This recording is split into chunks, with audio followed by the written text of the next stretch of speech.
Just a very good afternoon to everyone. It's a great pleasure to be welcoming you to our first roundtable with Bryant McBride. My name is Itzubdink Bracket. I'm from Ethiopia. I'm a sophomore at Trinity, majoring in biomedical engineering. And also I am the social media chair for Trinity College Entrepreneurship Club. So now we're going to go around and everyone's going to say where they're from. And yep. I see Doug Tansel, one of my favorite. Hi, Brian. Yeah, Doug Tansel. Started off, Doug. Calling in from Vero Beach, Florida. My name's George. I am tuning in from Melrose, Massachusetts, just north of Boston. Doug McGarrah. Doug McGarrah, tuning in from Wenham, Massachusetts, just north of Melrose, and basically work in Boston. And what we can do is probably easier. It's just if everyone will go in the chat. Just put where you're from. Yeah, it will be easier. So yeah, it will save us time. Wanted to say hello to some friendly faces. Go Carol, I see too, and a few other. Yeah. Wonderful to see people. Perfect. Sure. So I would like to extend a very warm welcome to all of you. We appreciate you taking your busy schedule to join us today. This event is organized by Trinity Entrepreneurial Network. As we all know, the Bantam Spirit has always been an entrepreneurial one. And with our alumni body, we're proud to have many successful and aspiring entrepreneurs of all ages and in every career field. And the Trinity Entrepreneurial Network provides a dedicated space for Trinity entrepreneurs to connect with each other and with current students. For more information, please contact Melissa Bronzino-Regan at melissa.regan@trincol.edu. So before we start our program, I have some housekeeping notes and announcements to make. So during Brian's presentation, we recommend that you set your view to speaker view and then switches to gallery view when we start the Q&A. And also, please make sure that you're muted throughout Brian's presentation. Another thing, as we all know, November is a National Entrepreneur Month, and please watch Trinity social media channels for introduction to our alumni entrepreneurs. And if you also like to be included, please send us your headshot, name, class year, and a sentence or two about how Trinity has helped you on your entrepreneurial journey. Today's program is the first, and in what we hope to have it a monthly serious roundtable conversation with Trinity entrepreneurs on topics of interest of the fellow entrepreneurs. We're also pleased to welcome the members of the Student Entrepreneur Club and hope you will complete your profile on Bantam Career Network to join the group specifically created to provide a space for alumni and students to pose questions and seek advice. Also, we're going to record this program, and please feel free to use the chat to ask questions or offer tasks throughout the presentation. I'm going to announce the coming event that we're organized by Trinity Entrepreneur Network before we start our program with Bryant. The next program for Trinity Entrepreneur Network is going to be, the date is still to be decided, but we're going to have a panel discussion led by Tom Chappell, class of 66. And on December 2nd, we're going to have a roundtable with Camilla Bradley, class of 99, on how to bring your product to market and how to keep it going. Then January 11th, we're going to have a roundtable with Chris Alia, class of 96, on how to build your startup team. Then February 7th, we're going to have another round of table with Russell Fujet, class of 01, on how to turn your values into opportunities. Then in March, we haven't decided the date yet. The date is still to be decided, but we're going to have a Women Entrepreneurs Alumni panel. If you have any ideas or other topics you'd like to recommend a speaker, or even if you want to volunteer for yourself, please reach out to Melissa. And finally, we hope you'll share your feedback in our post-event survey that you will receive in an email tomorrow. Today, we are delighted to have Bryant McBride, class of 88, here with us today. Bryant McBride is the founder and the CEO of Press Company, and please join me in welcoming him. Thank you, Atsub. I really appreciate it. And thank everyone for taking the time on a Monday. It's great to see so many familiar names, Tom Casey and Bill Carroll, and as I mentioned, Doug and George. I mean, it's taking the time is really an honor that you guys took the time to say hello. So I really appreciate it. And I want this to serve as much a conversation I have definitely strong feelings and insights about starting companies, and I love to say that I was 6'4" when I started doing this work, and I'm 5'10" now. It's not for the faint of heart. So to that, I'll just give a little bit of background in my entrepreneurial pursuits and really my career since leaving Trinity in '88. I worked in finance and real estate for a couple of years, always with the desire to be in sports. So I really didn't enjoy, unfortunately, my time in real estate, but you kind of have to do some things that you end up understanding what you want to do. You have to do some things along the way that may not be a perfect fit, and you figure it out. And I'm going to come back to fit a lot today. It'll be a thread that'll run through everything that we talk about, because fit is critical in doing this work. So worked in finance and real estate for a couple of years. Always wanted to work in sports. Was fortunate enough to get in front of Gary Bettman, the commissioner of the National Hockey League, and I became his 7th hire in 1991. I was the first Black executive at the National Hockey League, and so that spot really lent itself to reaching and meeting a lot of people and expanding a reach and a contact base that has stood me well for a very long time. That combined with, and I'm not just saying this because it's Trinity and it's a Trinity event, that combined with the Trinity network, and I'd be remiss if I didn't mention Tom DiBenedetto specifically, my mentor and friend for literally 30 some years. Just an incredible network of friends and people.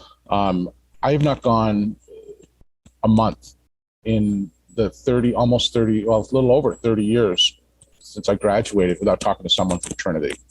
This is a powerful, powerful network of people and friends that can do amazing things together. So you will need allies along this journey, along this trip. There are people on this call that have been incredible allies to me when I've been in a spot where I needed help, and they responded. So you could not have a better network of people to reach out to, literally, than the ones that are involved at Trinity College. So that entrepreneurial spirit runs deep. There's fantastic business people and specifically entrepreneurs to call upon. So don't be shy to do that in terms of reaching out to me or anyone else on this call or in the Trinity network. It's one of the things I feel strongly that differentiates the school from others, and keeping that, making it stronger is I think is critical to the mission of the school, one that I support deeply. Now, to be clear, there are things that I think we can do better at Trinity, and we will work on those things. There are times where that network has been challenging and frankly disappointing. I'm going to be very unvarnished, guys. Okay, and but that said, the Trinity network is amazing, and it should be used.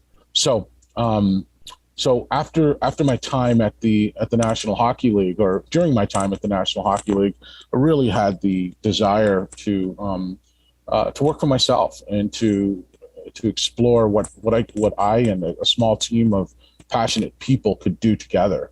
And I had a team like that at the National Hockey League. I've done my best to replicate that over multiple ventures. We sold companies to two to the Active Network, one to ESPN, and one to Yahoo. So as I said, we're 5-1-1. No huge home runs, but lots of doubles and singles. And we're proud of the work that we've done. Not a straight, easy path. This is challenging work and not for the faint of heart. And I guess where I should start with is, I'm going to go at this in terms of some of this may be known or repetitive to you. If it is, I will change. Feel free to ask questions. Etsu will help me, and Melissa will help me in the chat. But if some of this is too, if it's not on target, tell me, okay? Because I can ramp it up a little bit in terms of the knowledge base, but I'm going to keep it pretty simple in terms of how I start thinking about companies and really the context and the data points that'll help you if you're thinking about starting a business. First and foremost, 90% of startups fail. You got to know that going in, okay? Only 10% of startups make it. And of those that make it, of that 10%, the majority by far, about 90%, are sold for under $100 million, right? So that's just the data, right? And you got to know that going in. You shouldn't go in with any illusions. You will, in terms of the hours you work, I like to tell my employees, on an hourly basis, you will probably make more money working at McDonald's than at a startup. This speaks right to, the desire to build and the desire to do something that is under your own purview and under your own control. That's why I did it years ago. I worked for the National Hockey League. I'm a hockey player from Canada. I played at West Point before I transferred to Trinity, and at Trinity we had great teams. And I loved the game, and I was vice president of business development for the National Hockey League, and a job that I loved. And I still have dear friends. I'm still in partnership with the NHL on a bunch of fronts. That said, I wanted to work for myself. And with that comes the attendant issues and problems, and all of the problems are yours. They don't belong to your boss. They don't belong to your coworkers. They belong to you as the person driving the train. And that is stressful. That is not for the faint of heart. Knowing that you're going to run a gauntlet where 90% of businesses fail, that's a cloud that follows you until you work your way out of it and you figure it out, right? I love to say, and this will be another thread that goes through everything that we talk about, startups are babies. They're tiny little babies. And the path of growing one is, I have children. One just graduated from Trinity 2 years ago. So know that exercise really, really well. It is so similar to raising children. It's eerie to me. You have to understand that they're little and they have to learn how to crawl. They have to learn how to sit up. They have to learn how to crawl. They have to learn how to walk. They have to learn how to run. If you give them too much, too fast, they fall down and they fail. If you don't feed them, really bad things happen, right? They don't survive. You have to feed them. How that translates into the startup world and into what we do, you never run out of money. Rule number one, don't run out of money. Your kids have to eat. The baby has to eat, has to be fed. Okay. So really, really important. We'll talk about funding and financing in a minute. But everything that I look at when I'm thinking about my company and what it needs and what stage it's at and how it needs to grow and the challenges facing, and everyone has their own challenges and their own playbook. You've got to write your own playbook. You're going to get millions of pieces of advice on how to raise this child. Be selective and be smart with the people that you take advice from, because you're going to get a ton of it. Okay. So you'll figure out what works for you. Some advice is absolutely awful, terrible. People in their own little world thinking that they know everything, and they don't. They don't know what you need. You know what you need, right? How to raise your children, how to raise your child. And your startup is, again, a child. So before you even think about having a child and starting this business, there are certain things that I strongly suggest you do. Really understand your risk appetite, right? Are you up for this? Are you up for the craziness and the instability and the daily roller coaster that you have in building a business like this? From the highest of highs at 10 a.m. in the morning to the lowest of lows by 3 o'clock that afternoon, when a piece of business that you didn't expect lands and it changes your trajectory, to that piece of business that you were sure of and you're driving forward and it falls apart within hours. I mean, that is this challenge and that is this course, right? So understand your risk appetite. Are you ready? Reed Hastings, who built Netflix, he likened it, and I thought it was a brilliant way to say it. He likened building a startup to jumping off a cliff and building the plane on the way down. That's what it feels like often. You got to be ready for that, and you got to have the stomach for it. And if you don't, then it may not be a fit for you. That's okay, right? This country loves to glorify entrepreneurs, especially entrepreneurs that make it. On the side of the road, there are thousands that don't. And you got to make sure this is a fit for you. So think hard about your entrepreneurial your risk appetite, right? And there are ways to make that cliff a curve, right? You can do certain things and mitigate some risk. Maybe you are not the initial founder on day one, and you jump into a startup, so you understand what it's like, especially if you're coming from a traditional occupation, where you're the number 3, 4, 5, 7, 10th person, and you understand it, you get the vibe, you see what it's all about, you understand how equity vests. I mean, all of the, who gets paid what, how to win business. This is hard, guys. This is so hard, right? So you got to know that going in. So get some experience. If you've got something that's burning a hole in your head and you have to do it, then you do it, right? I don't dissuade people from doing this, but I just want them to go in eyes open, right? We only literally read, especially on LinkedIn and other places where people are championing their victories and talking about what they've done. And so you see a lot of the progress on the way to the 10% who sell.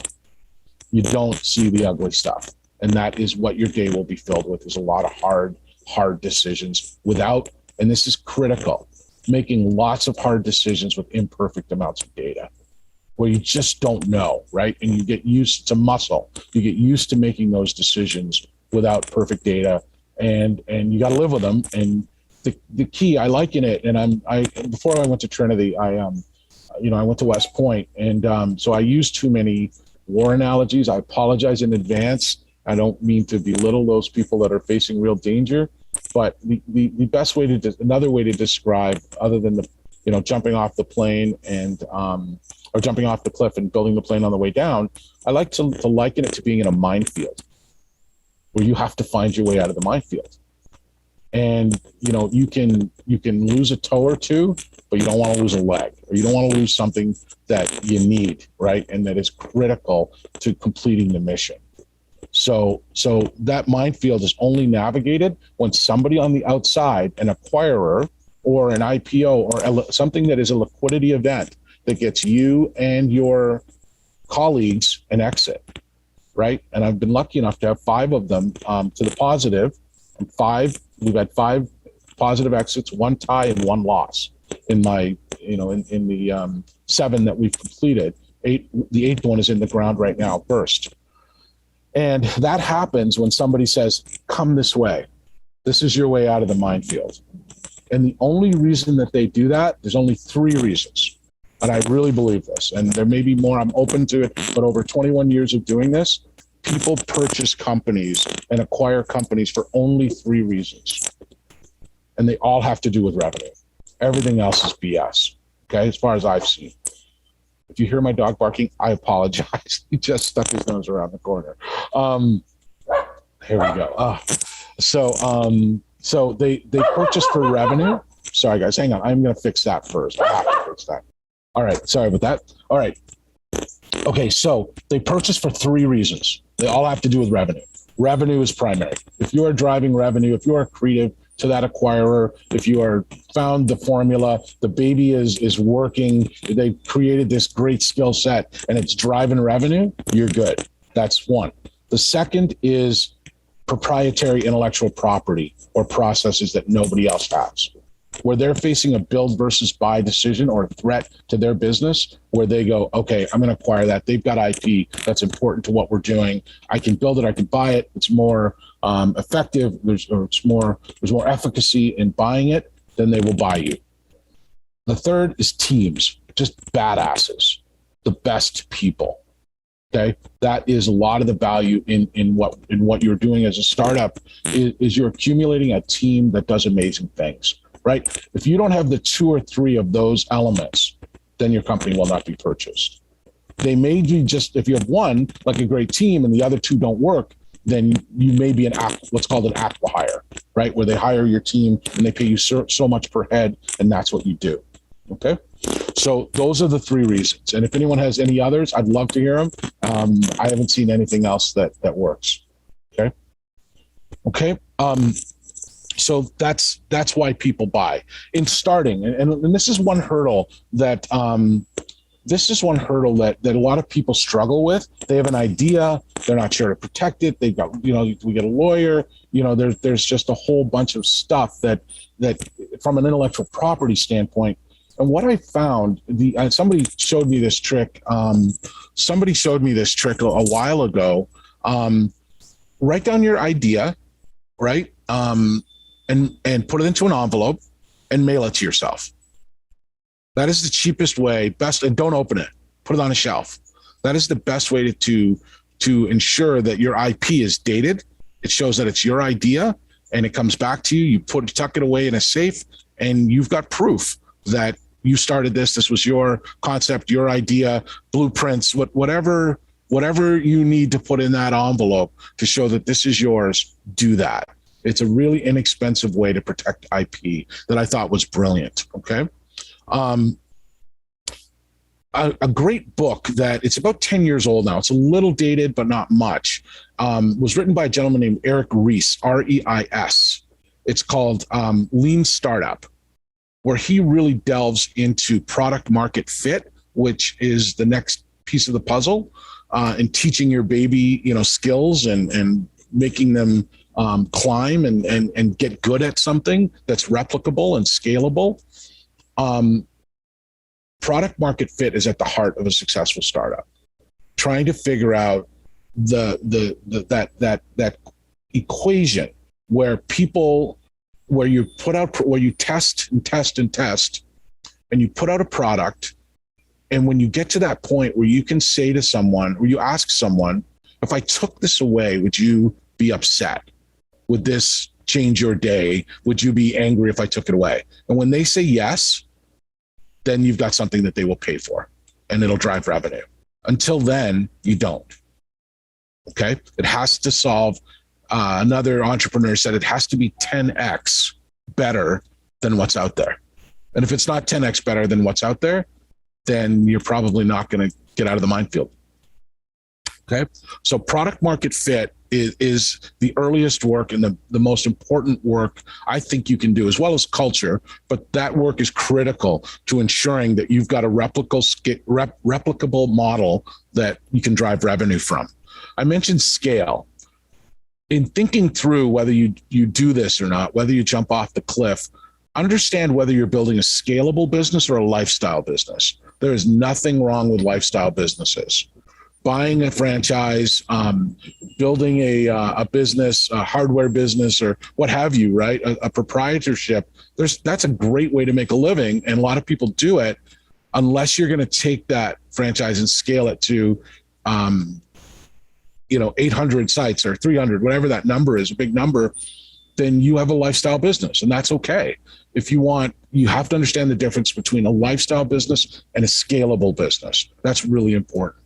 Okay. In terms of where you want to go, and in terms of what investors will spend their money on, where they will put money to work. Okay.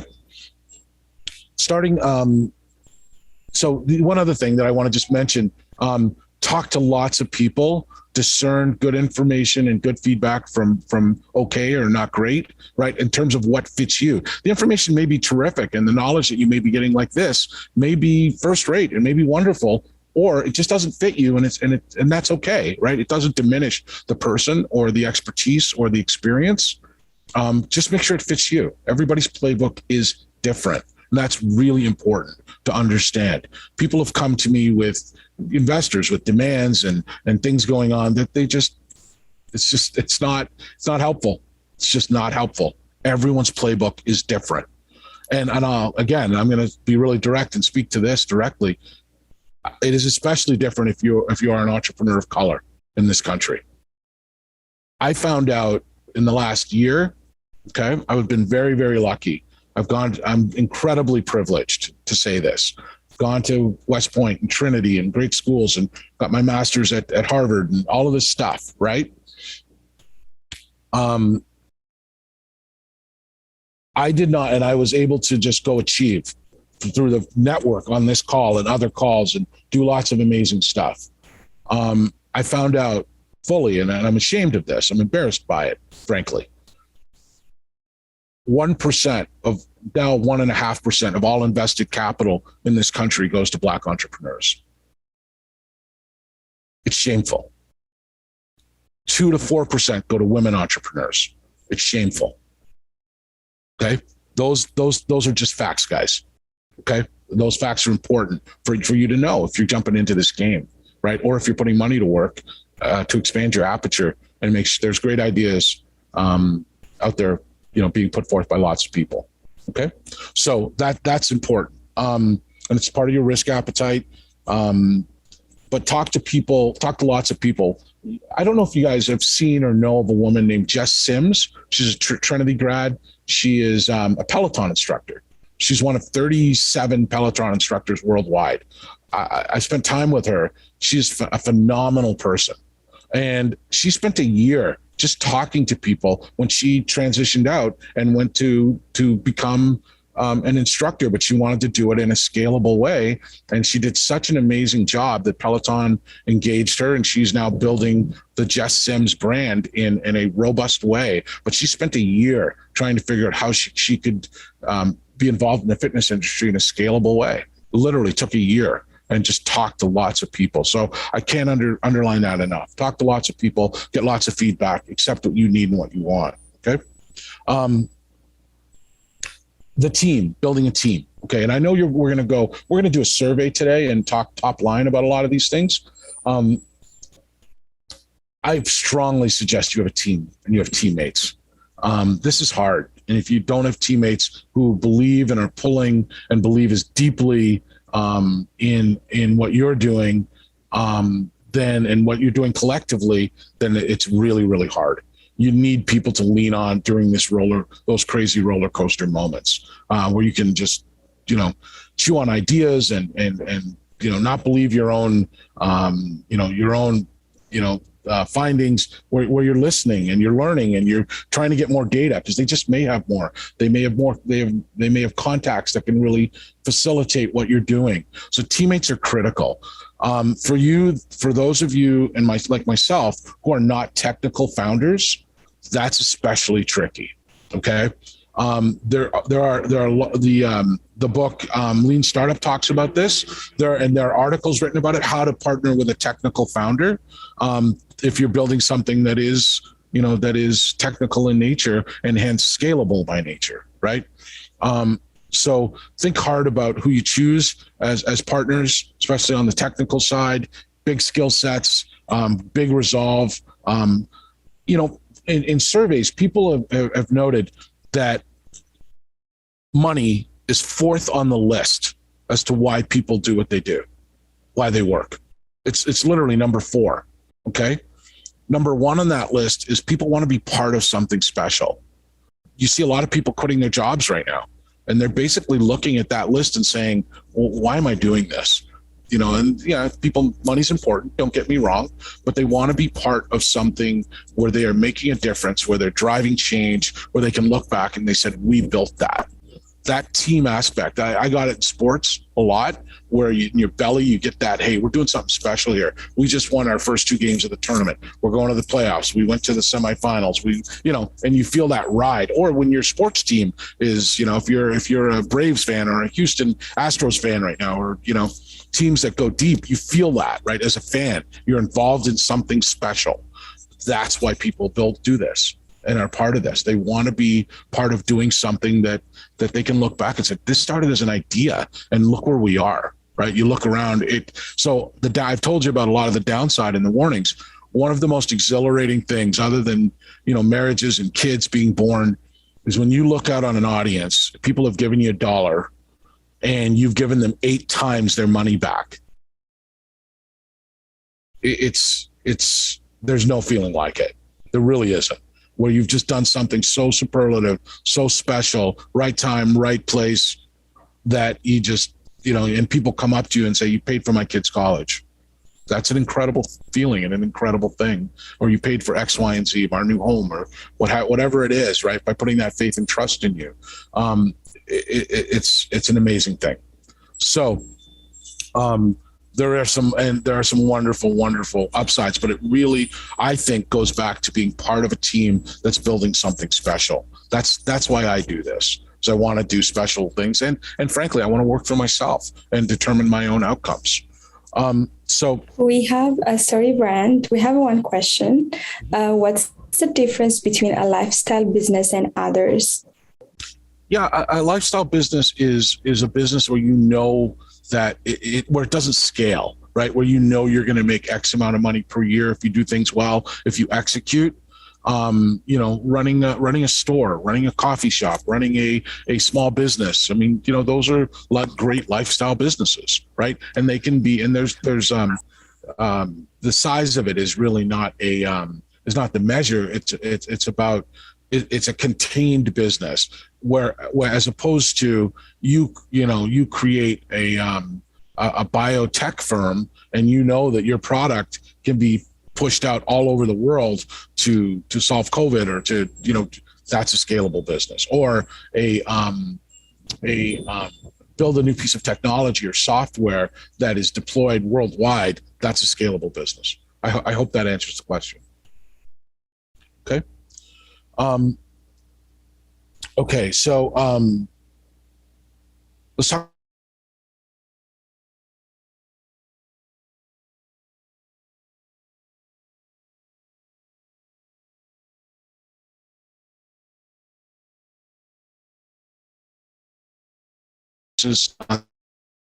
Strategics. There are lots to find money, frankly. Okay. At the earliest stages, you want to bootstrap and you want to figure it out yourself before you take anyone's money. I cannot underline strongly enough. Understand the gravity of taking other people's money. It's really important. It's not a lark. People work hard for their dollars. I do. Everyone does. To say, here, take my money and build something. It is such a sacred trust that people place in you. It really is. And I think it's, again, your own lived experiences, it's heightened for me as a Black entrepreneur, right? I'm not going to get a lot of shots, guys. I'm just not. I'm not in those circles. I'm not in those country clubs. I'm not on that golf course. I take taking people's money incredibly seriously. And I stick to my word because I'm not going to get many chances. It's just that simple. So, start off by bootstrapping. The book Lean Startup is important. It talks about this. And then, a lot of friends and family who know you, trust you, will love you even if you lose their money. Okay. That's the friends and family barometer. Okay. So take as least amount of money as you possibly can to get down this path. Okay. And so those early dollars are really to prove that you have something that you think can make scale. Okay. A lot of people, so that can be found from friends and family. It can be found in high net worth mentors and people that trust you. And these are at the earliest stages are really seed, right? You're putting a seed in the ground, you're watering it, you're putting sunlight on it and hoping that it grows, that you have something that is worthy of bigger investment, where you've got the product market fit and the flywheel starts to turn and your product is selling, in and of and on its own merit. Okay. Angels are another way to do that as well, who like to invest in early stage. By far, the biggest amount of money is placed by venture capitalists. And I think it's important for people to understand that game. That game is an amazing one, frankly. I mean, so much of those early dollars result in companies that go on to do incredible things. It is a hard game. The average venture capitalist sees 1,000 deals per year. They invest in 2. And the rest, they're collecting data. They're looking for trend lines, not scattershot data on a graph. They want to see trends and where money's moving. Then they look to find those people that they really want to spend 5 to 10 years, to go there. Right.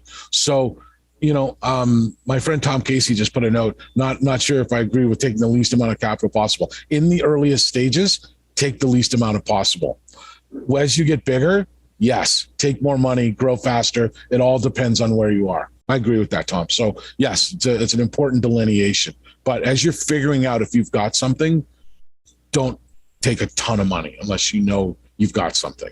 Okay, I think that's a better a better description. So thank you, Tom, for the delineation. So the VC game is hard, and they pattern match. They want to work. You're making a 5-10 year commitment, right? And you have to understand, as part of that VC's portfolio, you're one of 10.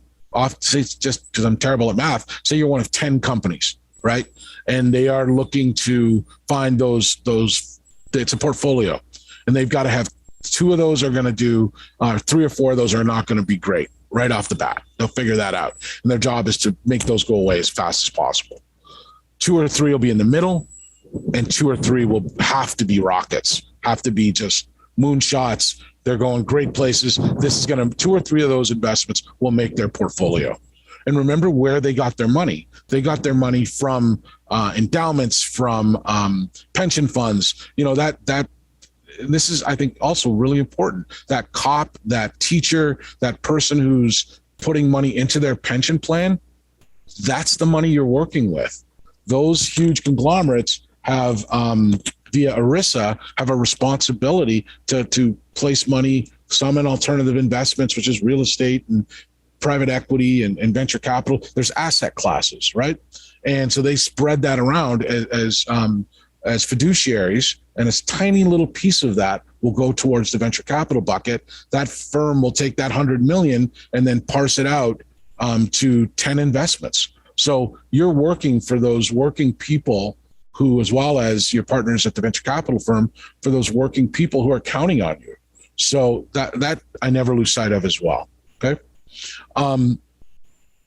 So that's, and then as you grow, you start to go towards Series A, Series B, but there's another avenue as well. There's another bucket that I call that are called strategics. Okay. These are companies that need to be innovative and need to figure it out. And they are taking risk, they're apportioning risk appropriately, and they're looking to innovate, and they want to partner and put dollars in at early stages to understand threats and opportunities on their landscape. So I've had great luck with strategics over the years, who've been unbelievably helpful. They help validate your product and your effort, and they put you out there in the marketplace. And then I've had horrible experiences with strategics where they try to steal your intellectual property. I mean, I've literally gone through that. It's a nightmare. So you just got to go in heads up on this landscape as to who's who, and do your work as best you can, and pick the right partners when you know you've got something that's amazing. Okay. Michelle Monty just asked, I just saw it at the corner of my eye, can you offer advice on setting prices, not for products, but for consulting services? That's a great question. Yeah, I mean, I think that it's a tough one, consulting. It depends on the industry. It depends on scarcity. Do you have information and knowledge that others don't have? You can charge more. If you don't, and it's a commodity, then you're frankly going to be able to charge less. But I think what you do is we do our best to find the pain point where people go, no, I'm not paying more than that. But unless you find that, then you're leaving something on the table, right? So find what, you got to just experiment and find what people will pay you is the only way to really get it done, I find. Okay. You just don't know what people are going to pay you until you ask, until you put it out in the marketplace, and they'll tell you quickly what you're going to pay. And they may push on it until you get, till you have to, go where you need to. So, okay. Just a couple of other quick things. So, understand the strategic landscape, the VC landscape, where the money is flowing, how it's flowing, what your responsibilities are, what the timelines, the pressure points. If VCs see that you are not hitting milestones and that you are not going to make targets, they will end your relationship quickly. They're not your friends. They just aren't. They'll be nice to you. They'll love you if your company's rocketing. If it's not rocketing, then they've got to trim their portfolio quickly. That's just their game, and they have to do it, or they don't get a chance to invest more money going forward. Okay, so understand the rules of engagement with venture capitalists going forward. Okay, and then there are other ways. I mean, I call them. There are entrepreneurs that are lucky enough, frankly, and I want to underline that are lucky enough to have successes early And a lot of this is luck, being in if people say, this is one more important lesson here before I go there. If you could choose in terms of successful startups, if you could find the determination at what is at the root of the success, the team, the product, or the window, that came up, it's come up over the years. And the answer, frankly, is the window. You could have the best team in the world, the best product in the world. If the window's not right, not going to happen. If the window's right, you can have an okay team, a good product, and improve on all. Then it's really about the window, guys. So understand, I do my best to do everything I can to see around corners and to understand signal inside the window. You're looking for those 1 or 2 data points that says, oh my God, my time is now. This idea right now can really work because the money's moving that way. The people are spending in this way. The trend is moving this way. That's really important that you understand the window. Okay. And if you don't see a window for your product, or if the window is closed or closing for some reason, don't do it. Okay. That's important. There's a question in here about IP. NDAs are worth what they're worth the paper they're signed on. So you got to be mindful of that. I find that really simple trick of writing stuff down, putting it in an envelope and mailing it to yourself to show that you had it at this date. It's very inexpensive and it works. I've seen it work in court cases. It's worked. But you can also you can really throw some legal dollars at it. That's another way to protect it as well. Okay. But I think people can build, I think it's even shorter now, but my rule of thumb has always been anyone can build anything in a year. They can reverse engineer it, figure it out. That's just the reality, right? Unless you're doing something that is so out there and so irreplaceable, but they're far and few between. So know that people can knock off what you're doing or your approach or your expertise. That's just the reality. Okay. But don't spend time obsessing about your competition. Know what they're doing, understand their mistakes, and are they relevant to your mistakes? And you're going to make a ton of them. Try not to make the same mistakes twice, is the rule. But don't obsess over your competition. Just outwork them and beat them and do bring more to the party, and be relentless. Right. And resourceful and resilient. That's the key, I find. Okay, I'll stop there. I've been waxing poetic. We've got about 12 minutes left. Are there any questions or any thoughts that people want to add? This is not I don't know, I have all the answers. That's for sure. But there's a lot of really smart people on this call that can weigh in as well. Hey, Bryant, Tom Casey. Hi, Tom. How are you? Good. Very good. Thanks. You touched on a very good point about founders who are not technically the founder. And, for somebody who is technically a founder, this is really when you have to enlarge your team, this is really something to think about. As somebody who is a technical founder who needed to bring in outsiders, one of whom insisted on being called a founder, which was fine. That motivates him. And he's doing a terrific job. But, it turns out he doesn't really have the skill set to play very nicely with the two of us who are technical founders. So you just, you need the people more than sometimes, but you need to make sure you know them and you know who they are. 100%. I mean, this is hard, right? And you're climbing into the foxhole or a minefield, whatever terrible analogy you want to use. They've got to be rock solid.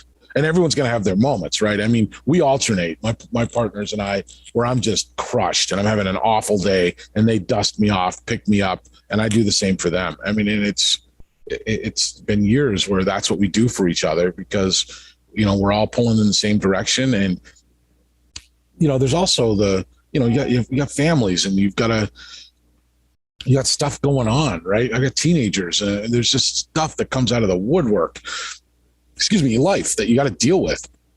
And you need good partners who understand that, who will give you the room, who will give you the ability to solve those problems so that you can solve the company's problems, right? So you've got multiple babies, you've got multiple children. And this one, you need great caretakers. And if you find somebody on the team or you realize somebody on the team who's not a great caretaker, not a fit, you got to change it. You got to change it. Would you leave your children with someone that you don't trust? Absolutely not. You got to change it like right away. We have another saying that is hire fast, fire faster. It's a Band-Aid, right? And this, I think, is an important point. If you are in a situation, everyone on this call has one of these right now, something that they don't want to deal with, right? And it's hard, and you got to do it. You got to, and after every one of those hard conversations and the stuff going on, when you just do it, you feel better. There's a sense of relief, right? You got to do it. It's ripping a Band-Aid off. It hurts for a second. It's not fun. There could be bleeding. There could be terrible things that happen as a result of it, but you got to do it right away because it's not going to get better. It's going to get infected and it's going to hurt even more. So you got to deal with it. Face it head on. Oh, Bryant, this is George. I had a question concerning like a vision for the company, because I know you've been talking about different types of companies. It seems like, I don't know, do you need a game plan with an end goal in mind? Because you talked about a lifestyle company. Maybe you have a lifestyle company where you don't have investors or employees, or very few. Or maybe you're starting a scalable company you were talking about where you build up to a multi-million dollars and you want to run it. Or are you going to, you have a technology or product, maybe you want to license it to somebody and let them run it because you're not good at running a company. Yep. Or it sounds like in your case, do you buy companies with an exit strategy? You want to work 2 or 3 years really hard and bundle it up and sell it. So it seems like I see 4 different avenues you can take when, we're starting a company. And, I just want to add, you said the Trinity network is great. I know people have been dissing liberal arts education, but a liberal arts education liberates your mind. I think if you can read and write, express an idea, think for yourself, and like it says in the Trinity mission statement, purpose is to produce bold, independent thinkers. And I think that's invaluable in an entrepreneurial, spirit. I'll start with your second comment, 100%. I mean, what they teach us, what you're learning at Trinity, right, is to have a short learning curve, to solve problems quickly with often limited information, right? And to solve it and figure it out and be relentless and to bring a whole array of skills to that challenge, right? Writing and being analytical and crunching numbers. I mean, just all of it, right? And it's huge. Liberal arts education is hugely valuable. I'll fight that fight all day long. It's so important to me in terms of creating problem solvers. I really believe that.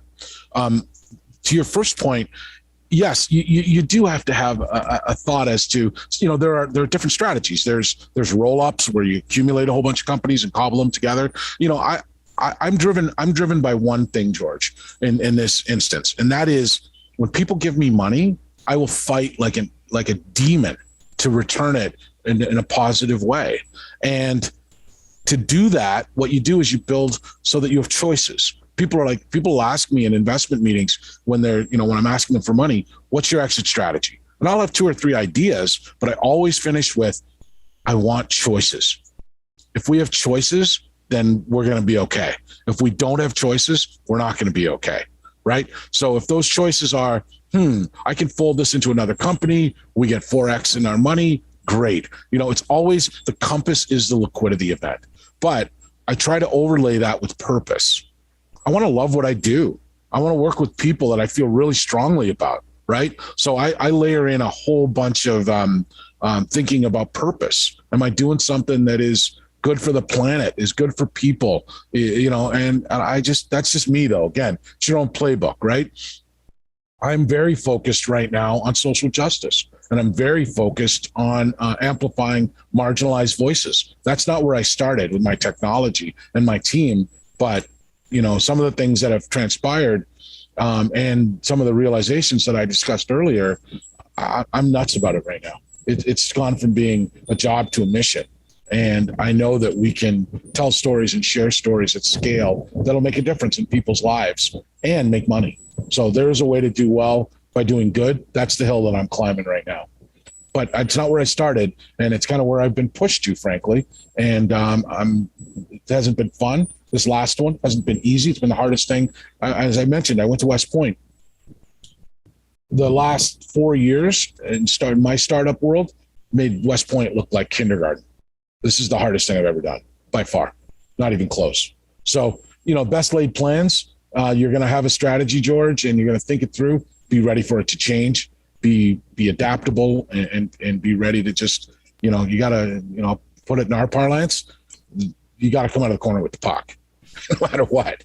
There's only one guy or one woman who's coming out of the corner with the puck. It's got to be you. And that, there's lots of ways to do that, but you got to come out of the corner with the puck, right? No matter what. But what you do with it, you're thinking about that as you're fighting for it. Are you going high slot? Are you going back to the point? Are you going behind the net? Those are all options, and you got to weigh them in almost real time. I know that you play. Just let me finish up with this. I know you played hockey, and I know you're a captain, and I know people trusted you. And I believe that you work hard. That's why people trust you and invest in you. You don't want to let down your teammates, your fans, your coaches, everyone. So all of it. Congratulations to you. And likewise, George. And likewise. We are running out of time, so can you please tell us your final thoughts? Yeah. I guess where you start is not where you're going to finish. And you got to be ready for that. You got to have the stomach, you got to have the gumption, and you got to have the bravery, frankly, to do that. And just find a way, right? I mean, I'm not a skinny guy, as you can see. But I've run a lot of marathons. And I've done that so that I can develop a muscle that really speaks to not panicking.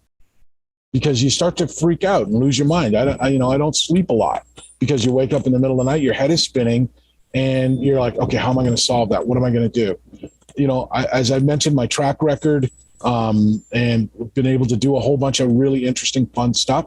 The greatest accomplishment that I've had in my entrepreneurial journey, not by far, but definitely up there. I've never missed payroll, ever. That's a badge of honor, right? In 21 years, we've never missed a payroll. And that your people are counting on you. You're feeding people's families. You're doing, so that's the compass, right? Make sure that you never run out of money, that the baby's eating, that it's growing. And then you're looking across the landscape to figure it out as fast and as hard as you can. Somebody had a question in here about SPACs that I wanted to address. A SPAC is just another vehicle, right? It's another vehicle. It's a little bit of flavor of the year. So be careful. You do have a timeline and a time limit on SPACs. And you got to pick a great entity that is throwing revenue. Why are people getting rid of it or partnering if they're if they're not doing it themselves? So there's always a little bit of trepidation and doubt in the SPAC world. So just be buyer beware. It's my sense of SPACs. So for what it's worth. But anyway, the closing comments are just be resilient, find a way, don't give up, find the advice that works for you and for your playbook. Thank you so much, Rand, for your presentation and for time. We really appreciate you taking your time to be here with us. And thank you so much, everyone, for joining us and be active in the Q&A. Please look for the post-event. That's the post-event survey. It's going to be in your email tomorrow. Also, please join the Trinity Entrepreneurial Network, complete your profile in Bantam Career Network, and follow up with Melissa if you would like additional information. And thank you again for joining us today. Thanks, everyone. Thanks, Atsu.